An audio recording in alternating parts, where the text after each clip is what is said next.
Chapter 6 दहन और ज्वाला। हम घर पर, उद्योगों में और वाहनों को चलाने के लिए विभिन्न प्रकार के ईंधनों का उपयोग विविध प्रयोजनों के लिए करते हैं। क्या आप अपने घरों में प्रयुक्त होने वाले कुछ ईंधनों के नाम बता सकते हैं? व्यापार उद्योगों में उपयोग होने वाले कुछ ईंधनों के नाम बताइए। मोटर गाड़ियाँ चलाने में कौन से ईंधन काम में आते हैं? आपकी सूची में सम्मिलित ईंधन होंगे गोबर, लकड़ी, कोयला, काष्ठ कोयला, पेट्रोल, डीजल, संपीड़ित प्राकृतिक गैस आदि। काष्ठ कोयला क्या होता है? लकड़ी का कोयला। आप मोमबत्ती के जलने से परिचित हैं। मोमबत्ती के जलने और कोयले जैसे ईंधन के जलने में क्या अंतर है? शायद आपका अनुमान सही है। मोमबत्ती ज्वाला के साथ जलती है जबकि कोयला नहीं। इसी प्रकार आप अनेक ऐसे पदार्थ पाएंगे जो बिना ज्वाला के जलते हैं। आइए जलने के रासायनिक प्रक्रम और इस प्रक्रम में उत्पन्न ज्वाला के प्रारूप का अध्ययन करें। सबसे पहले दहन क्या है? दहन क्या है? काष्ठ कोयला वायु में जलता है। हम जानते हैं कि काष्ठ कोयला वायु में जलकर कार्बन डाइऑक्साइड, ऊष्मा और प्रकाश देता है। रासायनिक प्रक्रम जिसमें पदार्थ ऑक्सीजन से अभिक्रिया कर ऊष्मा देता है। रासायनिक प्रक्रम जिसमें पदार्थ ऑक्सीजन से अभिक्रिया कर ऊष्मा देता है दहन कहलाता है। जिस पदार्थ का दहन होता है वह दाह्य पदार्थ कहलाता है। इसे ईंधन भी कहते हैं। ईंधन ठोस, द्रव या गैस हो सकता है। कभी कभी दहन के समय ज्वाला के रूप में अथवा एक लौ के रूप में प्रकाश भी उत्पन्न होता है। दी गई अभिक्रियाओं में मैग्नीशियम और काष्ठ कोयला दाह्य पदार्थ है। अब एक एक्सपेरिमेंट कर रहे हैं हम। एक एक्सपेरिमेंट है, पढ़ रहे हैं। एक जलती मोमबत्ती को मेज के ऊपर रखिए। मोमबत्ती को जलती मेज के ऊपर रखा। कांच की चिमनी, ये जो दिखी हुई है ये है हमारी कांच की चिमनी। उसको मोमबत्ती के ऊपर लकड़ी के दो गुटकों की सहायता से इस प्रकार रखिए कि वायु चिमनी में प्रवेश कर सके। हमने ये एक मोमबत्ती को एक टेबल पे रखा है और इसके ऊपर एक कांच का बीकर रख दिया और उसको किसके ऊपर रखा हुआ है? दो लकड़ी के गुटकों के ऊपर, ताकि जो वायु है, हवा है, वो इसमें नीचे से इसमें प्रवेश कर सके। 6.2a में दिखाया गया। देखिए ज्वाला को क्या होता है। अब लकड़ी के गुटके हटाकर देखेंगे कि अब जो ज्वाला जलती रहती है ये बुझ जाती है या बुझने से पहले डगमग करती है, वो सब देखते हैं अपन।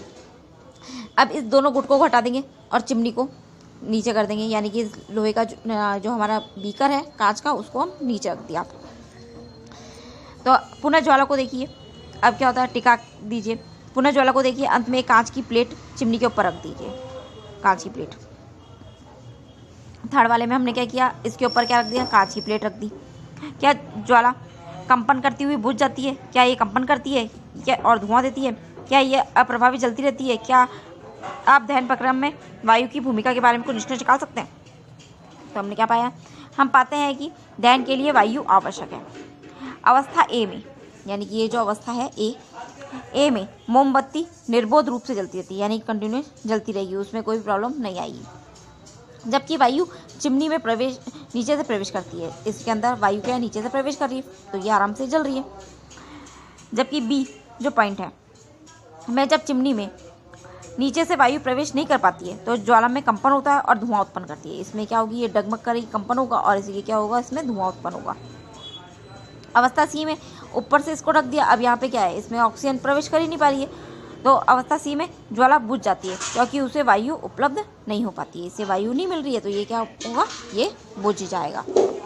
हमने दहन के लिए क्या बोला था कि कोई भी पदार्थ जो ऑक्सीजन से अभिक्रिया करे वो क्या कहलाता है, दहन। तो यहाँ पे दहन हो ही नहीं रहा है क्योंकि यहाँ पे तो ऑक्सीजन मिल रही है, तो ये ऑक्सीजन, यहाँ पे भी क्या हो रहा है, ऊपर से थोड़ी सी ऑक्सीजन मिल रही है तो ये हो गया, लेकिन ऊपर से भी इसको क्या किया, ढक दिया। ढकने की वजह से इसको ऑक्सीजन नहीं मिल पाई, तो ये क्या हो गया, बुझ गया। अब नेक्स्ट आगे पढ़ रहे हैं। नेक्स्ट की रगला, लकड़ी या लकड़ी के कोयले का जलता हुआ टुकड़ा लोहे की प्लेट या तवे पर रखिए। इसे एक कागज के जार अथवा पारदर्शी प्लास्टिक जार से ढक दीजिए। देखिए क्या होता है, कुछ समय बाद लकड़ी का कोयला जलना बंद हो जाता है। क्या आप सोच सकते हैं कि जलना बंद क्यों हो जाता है? वो ऑक्सीजन नहीं मिल रही उसे, तो उसने जलना बंद कर दिया। आपने सुना होगा कि जब किसी व्यक्ति के वस्त्र आग पकड़ लेते हैं तो आग बुझाने के लिए व्यक्ति को कंबल से ढक देते हैं। क्या आप बता सकते हैं ऐसा क्यों होता है? हमने क्या बोला, किसी भी पदार्थ को जलने के लिए क्या चाहिए, ऑक्सीजन चाहिए, और जब उसको ऑक्सीजन नहीं मिलेगी तो वो क्या हो जाएगी, बुझ जाएगी। इसलिए अगर किसी व्यक्ति के वस्त्र को आग पकड़ ले तो हम क्या करते हैं, उसको एक मोटा कंबल लेते हैं और मोटे कंबल से उसको पूरा पैक कर देते हैं ताकि उसको क्या मिले, ऑक्सीजन ना मिल पाए। ऑक्सीजन ना मिलने की वजह से वो क्या हो जाएगा, आग बुझ जाएगी। ये देखिए जैसे यहाँ पे दिखाया गया है, कंबल में लिपटा व्यक्ति जिसके वस्त्रों ने आग पकड़ ली थी। ठीक है, अब अपने अनुभव को स्मरण कीजिए। क्या एक माचिस की तीली अपने आप जल उठती है? यह किस प्रकार जलाई जाती है? आपके कागज के टुकड़े को जलाने का अनुभव अवश्य होगा। जब जलती हुई माचिस की तीली इसके पास लाते हैं तो क्या ये जल उठती है? क्या आप लकड़ी के एक टुकड़े को जलती माचिस की तीली उसके पास लाकर जला सकते हैं? लकड़ी या कोयले को जलाने के लिए आपको कागज अथवा मिट्टी के तेल का प्रयोग क्यों करना पड़ता है? क्या आपने जंगल में लगने वाली आग के बारे में सुना है? क्या ये अनुभव आपको बताते हैं कि विभिन्न पदार्थ विभिन्न ताप पर आग पकड़ते हैं? तो इससे डेफिनेशन क्या निकली, वह न्यूनतम ताप जिस पर कोई पदार्थ जलने लगता है वो उसका क्या कहलाता है, ज्वलन ताप कहलाता है। वह न्यूनतम ताप जिस पर कोई पदार्थ क्या करे, जलने लगे, उसे क्या कहते हैं, हम ज्वलन ताप कहते हैं। क्या अब आप बता सकते हैं कि कमरे के ताप पर माचिस की तीली अपने आप आग क्यों नहीं पकड़ सकती है? माचिस की तीली माचिस की डिबिया के बगल में रगड़ने पर ही क्यों जलती है? अब इसका इतिहास पढ़ते हैं। माचिस का इतिहास बहुत पुराना है। 5000 से अधिक वर्ष पूर्व प्राचीन मिस्र में गंधक में डूबे गए चीड़ की लकड़ी के छोटे टुकड़े माचिस की तरह उपयोग किए जाते थे। आधुनिक निरापद माचिस का विकास लगभग 2 वर्ष पूर्व हुआ। एंटीमनी, ट्राइसल्फाइड, पोटेशियम क्लोरेट और श्वेत फास्फोरस का मिश्रण कुछ गोंद और स्टार्च के साथ मिलाकर उचित लकड़ी से बनी माचिस की तीली के सिरे पर लगाया जाता था। अब इसे किसी खुदरी सतह से रगड़ा जाता था तो घर्षण की ऊष्मा के कारण श्वेत फास्फोरस प्रज्वलित हो जाता था। इससे माचिस की तीली का दहन प्रारंभ हो जाता था। परंतु श्वेत फास्फोरस माचिस उद्योग में काम करने वाले और माचिस का उपयोग करने वाले दोनों के लिए खतरनाक सिद्ध हुआ। श्वेत फास्फोरस ओके। आजकल निरापद माचिस के सिरे पर केवल एंटीमनी, ट्राइसल्फाइड और पोटेशियम क्लोरेट लगा रहता है। रगड़ने वाली सतह पर पूर्ण चूर्णित कांच और थोड़ा सा लाल फास्फोरस लगाते हैं जो कम खतरनाक होता है। जब माचिस की तीली को खुदरी सतह पर रगड़ा जाता है तो कुछ लाल फास्फोरस क्या होता है, श्वेत फास्फोरस में परिवर्तित हो जाता है और तुरंत माचिस की तीली के सिरे पर लगे पोटेशियम क्लोरेट से अभिक्रिया कर पर्याप्त ऊष्मा उत्पन्न कर देता है जिससे एंटीमनी ट्राइसल्फाइड का दहन प्रारंभ हो जाता है।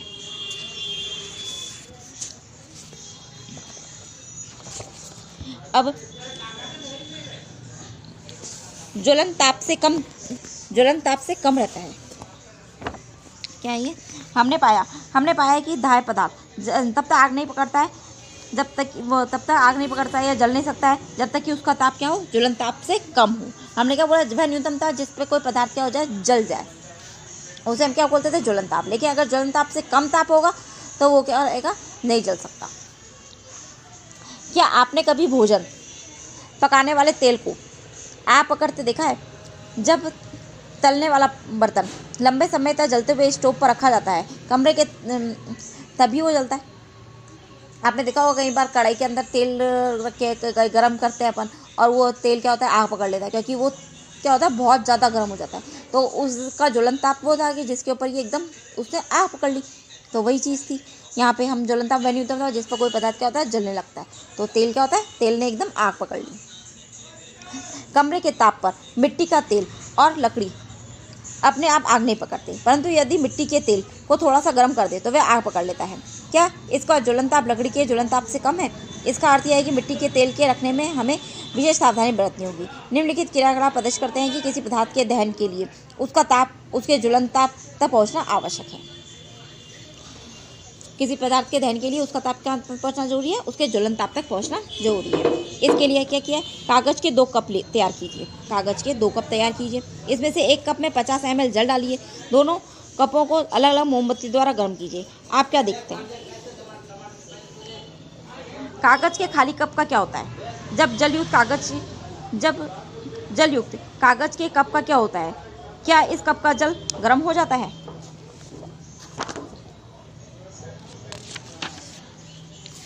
यदि हम कप को गर्म करना जारी रखें तो हम कागज़ के कप में भी जल को उबाल सकते हैं।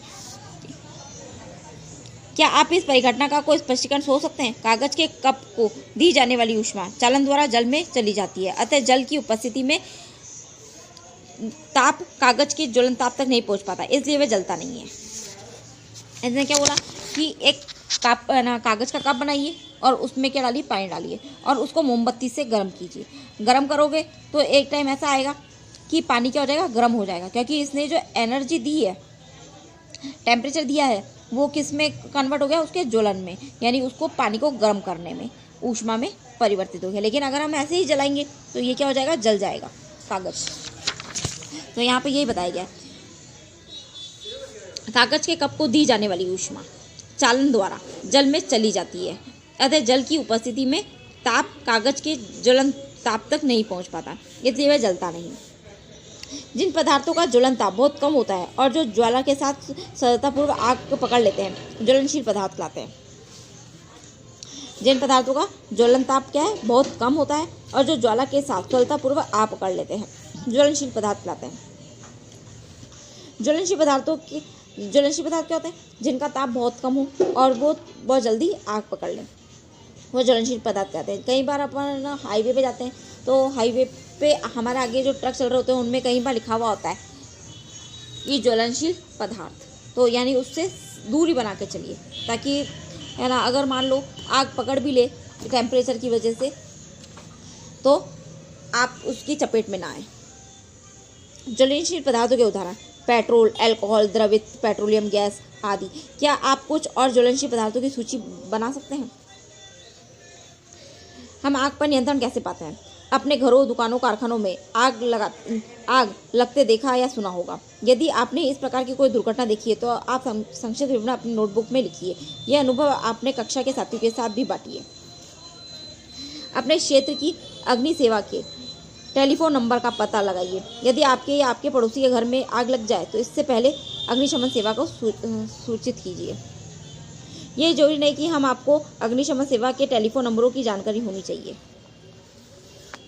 क्या आपके शहर, नगर में फायर ब्रिगेड स्टेशन है? जब फायर ब्रिगेड आती है तो वह क्या करती है? वह आग पर जल डालती है। जल ज्वलनशील पदार्थों को ठंडा करता है, जिससे उनका ताप उनके ज्वलन ताप से कम हो जाता है। ऐसा करने से आग का फैलना रुक जाता है। जल वाष्प ज्वलनशील पदार्थ को घेर लेता है, जिससे वायु की आपूर्ति बंद हो जाती है और आग बुझ जाती है। क्या होता है कि जब हम पानी डालते हैं तो वो पानी क्या करता है, उस ज्वलनशील पदार्थ के ताप को क्या कर देता है, कम कर देता है, और जो वाष्प होती है वो ज्वलनशील पदार्थ के चारों ओर बन जाती है, जिससे उसके अंदर क्या होती है, गैस वायु नहीं जा पाती और आग क्या हो जाती है, बुझ जाती है। आपने पढ़ा है कि आप आग उत्पन्न करने के लिए 3 आवश्यकताएं होती है। क्या इन आवश्यकताओं की सूची बना सकते हैं? ये आवश्यकताएं ईंधन, वायु और ऊष्मा। ईंधन, वायु यानी ऑक्सीजन, और ऊष्मा ईंधन का ताप उसके ज्वलन ताप से अधिक करने हेतु इसमें से एक या अधिक आवश्यकता हटाकर आग को नियंत्रित किया जा सकता है। आग बुझाने वाले का कार्य वायु का प्रवाह काटना या ईंधन का ताप कम करना, या दोनों होते हैं। ध्यान दीजिए, अधिकांश स्थितियों में ईंधन को हटाया नहीं जा सकता। उदाहरण के लिए, यदि किसी भवन में आग लगती है तो संपूर्ण भवन ही ईंधन होता है। जल सबसे अधिक प्रचलित अग्निशामक है। जल सबसे अधिक प्रचलित अग्निशामक है, परंतु जल तभी कार्य कर सकता है जब लकड़ी और कागज जैसी वस्तुओं में आग लगी हो। यदि विद्युत उपकरणों में आग लगी हो तो जल विद्युत का चालन कर सकता है और आग बुझाने वाले को हानि हो सकती है। तेल और पेट्रोल में लगी आग बुझाने हेतु भी जल का उपयोग उचित नहीं होता। क्या आपको याद है कि जल तेल से भारी होता है, अतः यह तेल के नीचे चला जाता है और तेल ऊपर जलता रहता है। विद्युत उपकरण और पेट्रोल जैसे ज्वलनशील पदार्थों में लगी आग के लिए कार्बन डाइऑक्साइड सबसे अच्छा अग्निशामक है। पेट्रोल और ज्वलनशील पदार्थों के लिए कार्बन डाइऑक्साइड सबसे अच्छा अग्निशामक है, यानी आग बुझाने के लिए सबसे अच्छा है। ऑक्सीजन से भारी होने के कारण कार्बन डाइऑक्साइड आग को एक कंबल की तरह लपेट लेती है। इससे ईंधन और ऑक्सीजन के बीच संपर्क टूट जाता है, अतः आग पर नियंत्रण हो जाता है। और कार्बन डाइऑक्साइड का अतिरिक्त लाभ यह है कि यह सामान्यतः यह विद्युत उपकरणों में कोई हानि नहीं पहुंचाती। हमें कार्बन डाइऑक्साइड की आपूर्ति कहाँ से मिलती है? उच्च दाब पर यह द्रव के रूप में सिलेंडरों में भरी जा सकती है। एलपीजी किस रूप से सिलेंडरों में रखी जाती है? सिलेंडर से छोड़ी जाने वाली सिलेंडरों से छोड़ने पर कार्बन डाइऑक्साइड बहुत अधिक फैलती है और ठंडी हो जाती है, अतः यह न केवल आग को चारों ओर से घेर लेती है बल्कि ईंधन के ताप को भी नीचे ले आती है। इसलिए यह अति उत्तम अग्निशामक है। कार्बन डाइऑक्साइड प्राप्त करने का एक दूसरा तरीका सोडियम बाइकार्बोनेट, बेकिंग सोडा या पोटेशियम बाइकार्बोनेट जैसे रसायनों के पाउडर का भारी मात्रा में छिड़काव है। आग के निकट इन पदार्थों से बहुत सी कार्बन डाइऑक्साइड गैस निकलती है जो आग बुझा देती है। दहन के प्रकार। एक जलती हुई माचिस की तीली अथवा गैस लाइटर को रसोई में गैस स्टोव के निकट लाइए।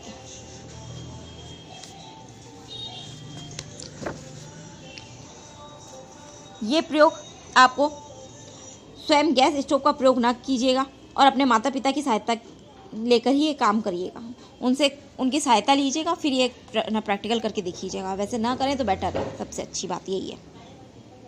ये प्रैक्टिकल नहीं करना है, आपको सिर्फ सुनना है। यहाँ पे एक जलती हुई माचिस की तीली अथवा गैस लाइटर को रसोई में गैस स्टोव के निकट लाइए। गैस स्टोव की मुंडी नॉब घुमाकर गैस चालू कीजिए। क्या आप देखते हैं, हम पाते हैं कि गैस तेजी से जलने लगती है तथा ऊष्मा और प्रकाश उत्पन्न करती है। इस प्रकार का दहन क्या कहलाता है? तीव्र दहन कहलाता है। फास्फोरस जैसे कुछ पदार्थ हैं जो कमरे के ताप पर वायु में जल उठते हैं। इस प्रकार का दहन जिसमें पदार्थ बिना किसी प्रत्यक्ष कारण के अचानक लपटों के साथ जल उठता है, स्वतः दहन कहलाता है। कोयले की खानों में कोयले की धूल के स्वतः दहन से कई बार खतरनाक अग्निकांड हो चुके हैं। जंगल के स्वतः अग्निकांड कभी अधिक गर्मी के कारण होते हैं, कभी प्रकाश से बिजली गिरने के कारण होते हैं, परंतु जंगल में आग अधिकतर मनुष्य की लापरवाही के कारण ही लगती है। जंगल में यदि पिकनिक अथवा शिविर में जाते हैं और कैंप फायर का आयोजन करते हैं तो स्थान छोड़ने से पूर्व आग को पूर्णतः बुझाना आवश्यक होना चाहिए, ये याद रखें। हम त्योहारों पर अक्सर आतिशबाजी करते हैं। जब पटाखों जलाते हैं तो एक आकस्मिक अभिक्रिया होने से ऊष्मा, प्रकाश और ध्वनि पैदा होती है। अभिक्रिया में बनी गैस बड़ी मात्रा में निकलती है। इस प्रकार की अभिक्रिया विस्फोट कहलाती है। पटाखों पर दाब डालने पर भी विस्फोट हो सकता है। ज्वाला। एलपीजी ज्वाला का परीक्षण कीजिए। क्या आप ज्वाला का रंग बता सकते हैं? एक मोमबत्ती की ज्वाला का रंग कैसा होता है? कक्षा 7 के मैग्नीशियम रिबन को जलाने के अपने अनुभव को याद कीजिए। यदि आपको सारणी 6.2 की शेष वस्तुओं को जानने का अनुभव नहीं है तो आप इसे अब कर सकते हैं। आपको नहीं करना है कुछ भी। ज्वाला की संरचना। एक मोमबत्ती जलाइए।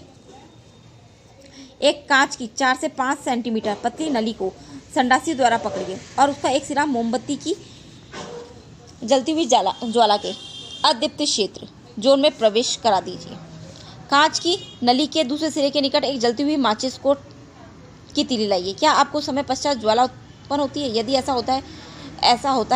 है तो वह क्या है जो ज्वाला उत्पन्न करता है? ध्यान दीजिए, ये गर्म बत्ती के पास का मोम जल्द पिघल जाता है।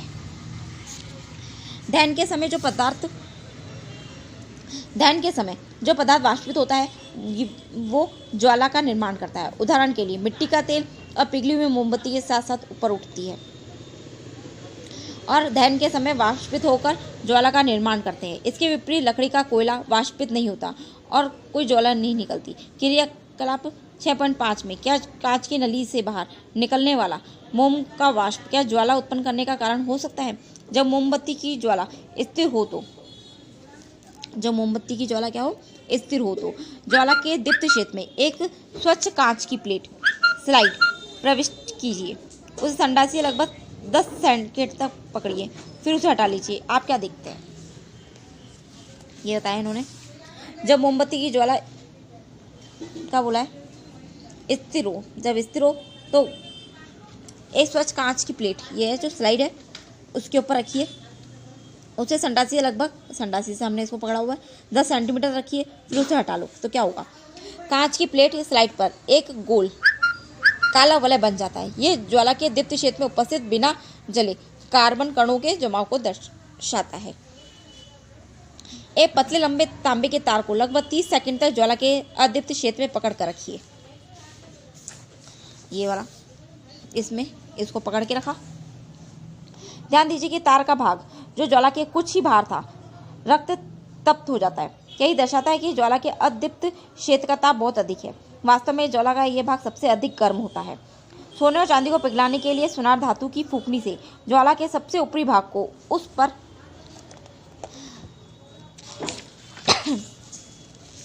फूंकते हैं। 16.14 ये वाला धातु की फूंकनी से, ये ना इसको धातु की फूंकनी से इसको फूंकते हैं ऊपर। वे ज्वाला के सबसे भारी भाग का उपयोग क्यों करते हैं? क्योंकि उसका टेम्परेचर क्या होता है, बहुत हाई होता है। ईंधन क्या है? याद कीजिए, घरेलू और औद्योगिक उपयोगों से संबंधित ऊष्मा ऊर्जा के प्रमुख स्रोत लकड़ी, काष्ठ, कोयला, पेट्रोल, मिट्टी का तेल आदि है। ये पदार्थ ईंधन कहलाते हैं। अच्छा ईंधन वह है जो सहज उपलब्ध हो जाता है। यह सस्ता होता है और वायु में सामान्य दर से सुगंधतापूर्वक जलता है। यह अधिक मात्रा में ऊष्मा उत्पन्न करता है। ये जलने के उपरांत कोई अवांछनीय पदार्थ नहीं छोड़ता। सबसे पहले ईंधन क्या है वह पूछे तो ईंधन कौन कौन से? लकड़ी, काष्ठ, कोयला, पेट्रोलियम, मिट्टी का तेल आदि, ये सब क्या कहलाते हैं? ईंधन है। तो ईंधन होता क्या है, इसकी डेफिनेशन, ये पदार्थ ईंधन कहलाते हैं। ये सारे पदार्थ क्या कहलाते हैं? ईंधन। अच्छा, अब सबसे अच्छा ईंधन क्या होता है? ईंधन क्या है?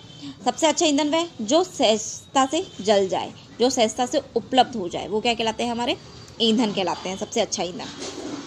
इसकी प्रॉपर्टीज, जो वायु में सामान्य दर से सुगमतापूर्वक जलता है, अधिक मात्रा में ऊष्मा उत्पन्न करता है, ये जलने के उपरांत कोई अवांछनीय पदार्थ नहीं छोड़ता है। ये सब ईंधन। ईंधन की अगर डेफिनेशन पूछा है तो ये पूरा का पूरा लिखना हमको। आदर्श ईंधन, ऐसा कोई ईंधन नहीं है जिसे एक आदर्श ईंधन माना जा सके। हमें ऐसा ईंधन ढूंढना चाहिए जो किसी विशिष्ट उपयोग की अधिकांश आवश्यकताएं पूरी कर सकता हो। ईंधनों के मूल्य में भिन्नता होती है। कुछ ईंधन अन्य ईंधनों की अपेक्षा सस्ते होते हैं।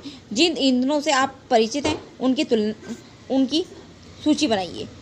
सारणी 6.3, ये रही हमारी सारणी 6.3 की भांति इन्हें ठोस, द्रव और गैसीय ईंधनों में वर्गीकृत कीजिए।